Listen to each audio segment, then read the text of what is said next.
All right, hey guys, it's Rob Cushing here from the Better Clay Music Blog. Hope you had an awesome year so far. 2015 has been incredible for myself, been really incredible for a lot of musician friends I know too. I'm here to talk to you about kind of a somewhat serious topic today, okay? And it can adversely affect you or someone you know or your band, your music business, what have you, okay? Um, this is basically ensuring that you don't get any copyright strikes against you for any videos that you may be hosting on YouTube, even if you don't know about it, if you've forgotten about them, okay? Copyright strikes may come from someone's seeking, in order for you to remove stuff that either the video belongs to them or the audio belongs to them. Okay, it does come with some severe consequences. It's been going on for some time now, but it does come with some severe consequences, particularly for someone like a lot of people, me included, who have YouTube channels they rely heavily upon. Those can mean that, all right, so let me back up. So basically, how it works is if someone or some entity finds that you are hosting a YouTube channel, whether you didn't record it in the first place, you may have just uploaded it from another source. It may be even a live recording of a music event. It may be maybe a TV or movie clip that features a song that you did or a song that your band did. It could be a video clip where the audio is pulled from whatever source, okay?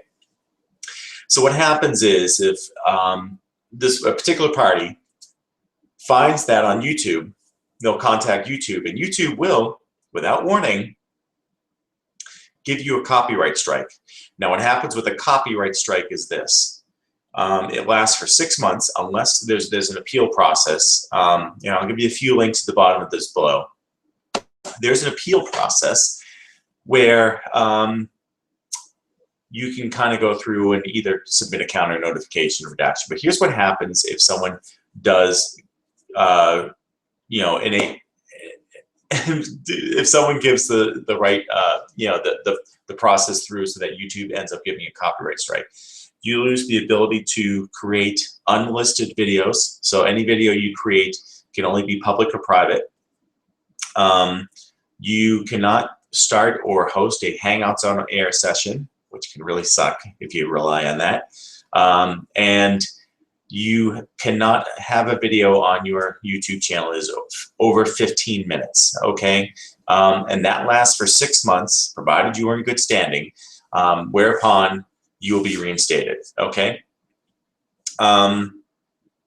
If you have 2 more copyright strikes against you, you get a total 3 strikes. YouTube can and has deleted YouTube accounts as a result of it. So I'm begging you all to be wary of anything that's on your YouTube channel that may be somewhat of a copyright nature. I'm going to give you an example, okay?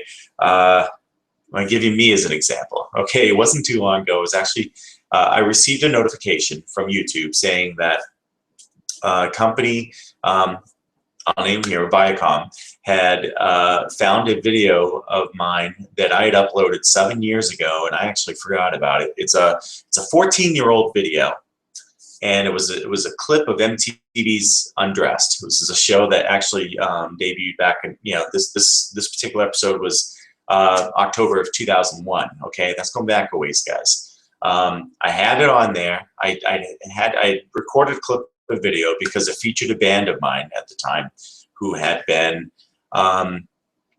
picked to have our audio submitted for MTV's Undressed. We were thrilled, right?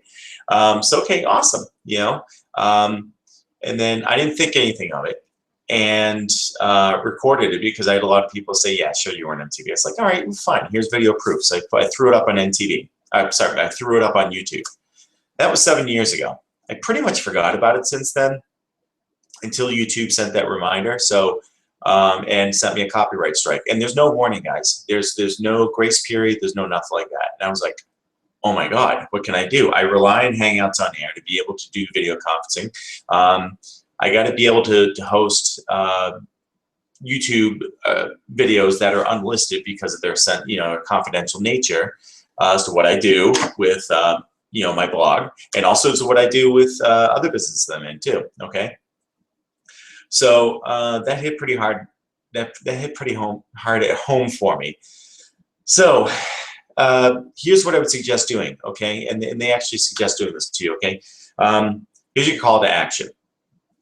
What I want you to do is check out the links below. Okay, they're going to give you. It's like a 4-minute video that YouTube has about copyright school. Okay, if you do get a copyright strike, they're going to make it go through that before you can do anything else with the YouTube channel. Okay, it's a 4-minute video, explains the basics.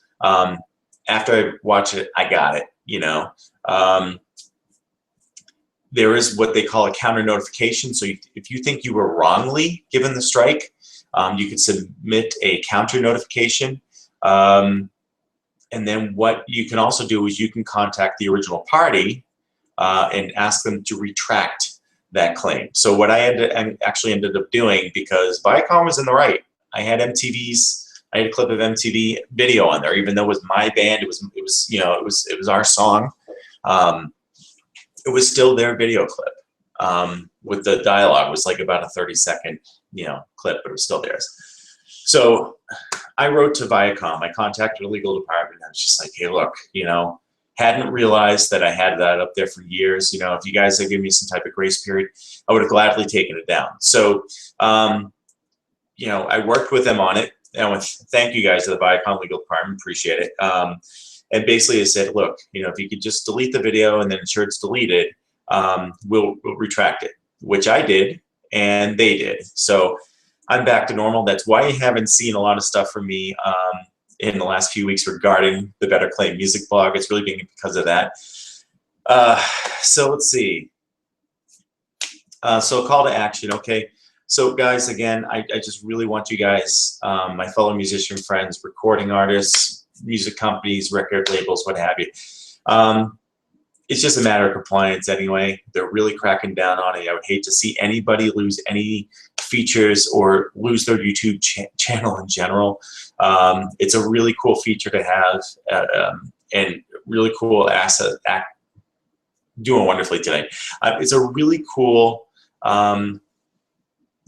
nice thing to have. Okay, and I would hate to see you guys lose out on any of it. So that's all I have to say. So if you want to kind of stay ahead of the game, there's my recommendation. Go through your YouTube channel. Even if it's like if you're at a concert and you're doing like a quick live recording of a band, you might want to take it down. Just making it unlisted is not going to help you. You got to actually remove it from your channel. If you have anything that may be from like an audio or video copyrighted type thing, I would take it down. Again, they're really cracking down on this. I would hate to see you guys lose out on anything. Okay, go through the link for the copyright school. It'll be the same. It'll be same 4-minute video. They make you go through anyway for if you got a copyright strike. Okay, and then there's a link or two that you can go to if you want to submit a counter notification or retract it. But you got to really get an idea of who it is. Now, if you know who it is and they have a YouTube channel, that's actually the easiest way to contact them. Viacom is a little different just because of the size of the corporation. I had to call the headquarters directly and just contact their legal. Once I explained the situation in detail and I said, look, I'll work with you. Just let me have my YouTube access back. They were pretty, they turned around pretty quick and they said, hey, okay, just delete it and we'll work with you. Okay. But each entity may be different. Each case may be different. So all I could say is, be cool about it. Go through the process and, just realize that, yeah, I know you feel like it's infringing on your channel, but then again, they do have a right to the audio and video. It is officially copyrighted legally. So that's about it. So once again, Rob Cushing here from the Better Claim Music blog. I hope you found this of value. I'll try to do some more uplifting videos in the future and some more in the future still. So you guys have my contact info below. Reach out to me. Let me know if you found this content of value. I hope you did. And would love to just hear from you guys, hear how things are going with your music. Reach out to me, give me music, give me an idea of who or what you're about, and I can actually turn you on to some pretty cool stuff that could help your band or your music business really blow up with a lot of stuff. Okay, so without any further ado, once again, Rob Cushing, the Better Claim Music blog, and I'll talk to you soon.